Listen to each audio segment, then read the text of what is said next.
Hi guys, so you guys are probably at the stage where you want to start laser cutting.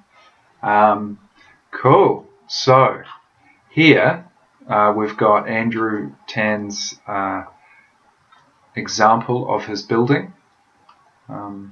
Just really have a think what you want to model. Okay, so do you want to model the whole building?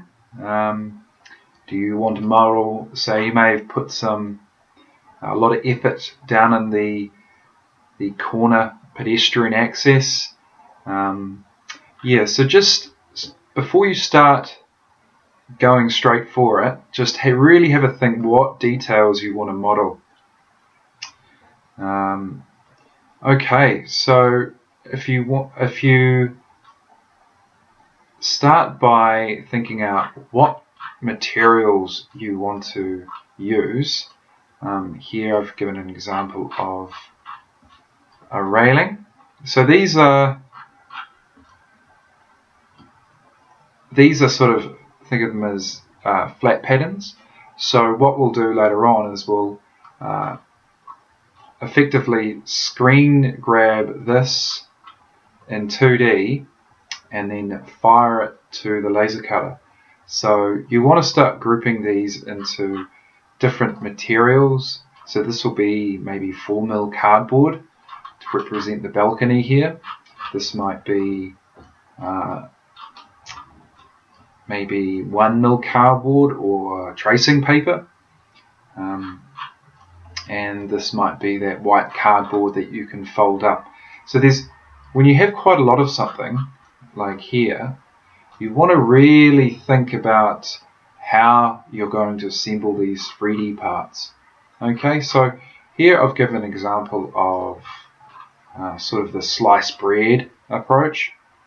See how there's different sections. So this part will be here. Obviously it's rotated 90 degrees to represent being flat, but and then you've got different sections along the way here. They're just indicative. It's not an actual amount.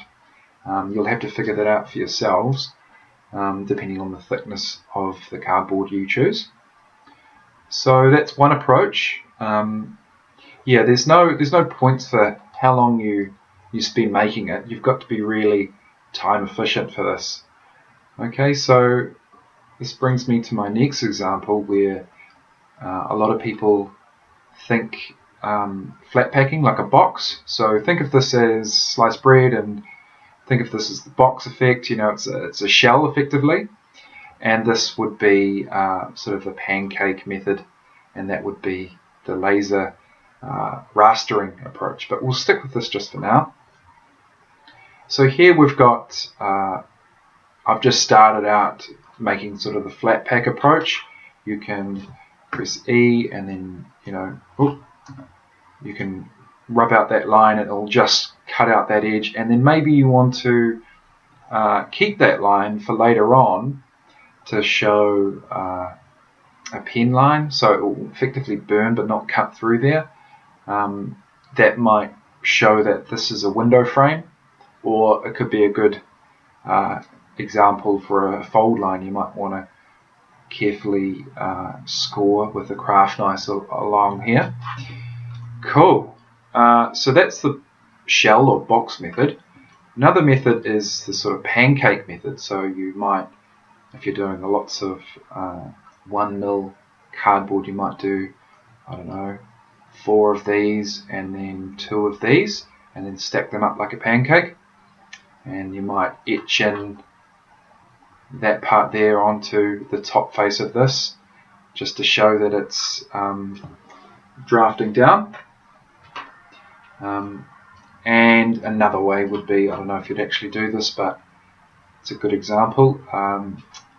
It's called rastering, where you dig out a cavity inside of a material. Typically for this one you'll use ply for the rastering method. But yeah, these are the different sort of thinking or approaches that you'll need to consider before you start copying and pasting over surfaces. Okay, Thanks, guys.